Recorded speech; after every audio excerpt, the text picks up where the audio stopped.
വിശുദ്ധ മത്തായിയുടെ സുവിശേഷം 4-ാം അധ്യായം 17-ാമത്തെ വാക്യം. അന്നു മുതൽ യേശു സ്വർഗരാജ്യം സമീപിച്ചിരിക്കയാൽ മാനസാന്തരപ്പെടുവിൻ എന്ന് പ്രസംഗിച്ചു തുടങ്ങി. ഇന്ന് നമ്മുടെ മുമ്പിൽ ദൈവവചനം തുറക്കുന്നത് വലിയ ഒരു ആഹ്വാനത്തോടെയാണ്. ഇതൊരു ഉപദേശം മാത്രമല്ല, ഒരു നിർദ്ദേശത്തിലുപരി ദൈവത്തിൻ്റെ അടിയന്തര സന്ദേശമാണ്. മാനസാന്തരപ്പെടുവിൻ, കാരണം സ്വർഗരാജ്യം സമീപിച്ചിരിക്കുന്നു. ഇത് യേശു പ്രസംഗിച്ച ആദ്യ സന്ദേശമാണ്. അതായത് സുവിശേഷത്തിൻ്റെ കവാടവാക്യം ഇതാണ് എന്ന് പറയാൻ സാധിക്കും. മാനസാന്തരപ്പെടുവിൻ.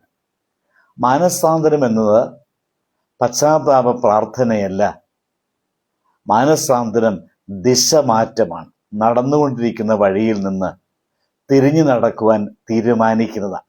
ദൈവം പറയുന്നു, എന്നോടൊപ്പം നടക്കണമെങ്കിൽ പഴയ വഴിയിൽ നിന്ന് തിരിയണം.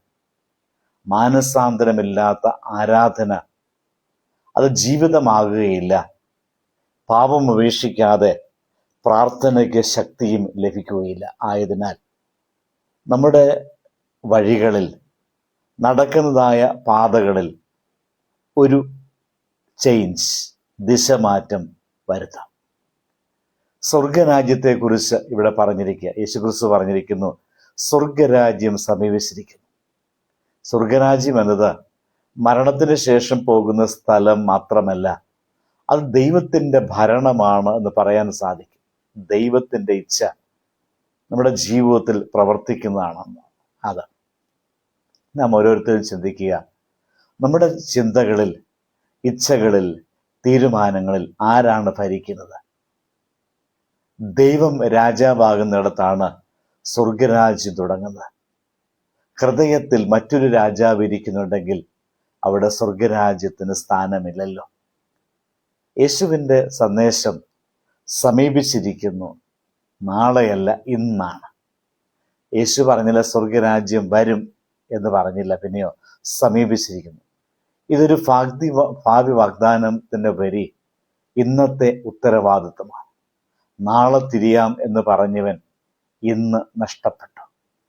ദൈവം ഇന്ന് സംസാരിക്കുന്നു, ഇന്ന് തീരുമാനമെടുക്കുവാൻ പറയുന്നു.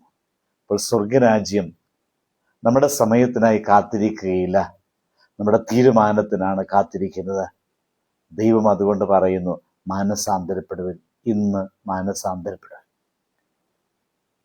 ദൈവം ചോദിക്കുന്ന ഒരു ചോദ്യം ഇതാണ്, നിന്റെ ഹൃദയം എന്നിലേക്ക് തിരിഞ്ഞു? സ്വർഗരാജ്യം നമ്മുടെ ജീവിതത്തിന് പുറത്ത് ഉണ്ട്. തുറക്കാനുള്ള താക്കോൽ നമ്മുടെ തീരുമാനത്തിലാണ്. മാനസാന്തരപ്പെടുന്നവർക്ക് സ്വർഗം ദൂരമല്ല.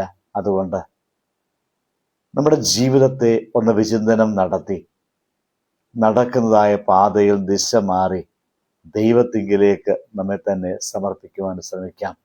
മാനസാന്തരത്തിൻ്റെ അനുഭവത്തിലേക്ക് നമുക്ക് എത്തിച്ചേരാം. പ്രാർത്ഥിക്കാം. കൃപയും കരുണയും നിറഞ്ഞ ഞങ്ങളുടെ പിതാവായ ദൈവമേ, ഞങ്ങളുടെ സംസാരിച്ച വചനത്തിനായി ഞങ്ങൾ നന്ദി കരേറ്റുന്നു. കർത്താവേ, ഞങ്ങളുടെ കണ്ണുനീർ മാത്രമല്ല, ഞങ്ങളുടെ വഴികളും മാറ്റാൻ ഞങ്ങളെ സഹായിക്കണമേ. ഹൃദയത്തിൻ്റെ സിംഹാസനത്തിൽ നിന്നെയല്ലാതെ മറ്റാരെയും പ്രതിഷ്ഠിക്കുവാൻ ഞങ്ങളെ അനുവദിക്കരുതേ. മാനസാന്തരപ്പെടുന്ന ഒരു ജീവിതം, ഇന്ന് തന്നെ മാനസാന്തരപ്പെടുന്ന ഒരു ജീവിതത്തിലേക്ക് ഞങ്ങളെ നയിക്കണമേ. ആമേൻ. ദൈവം അനുഗ്രഹിക്കട്ടെ.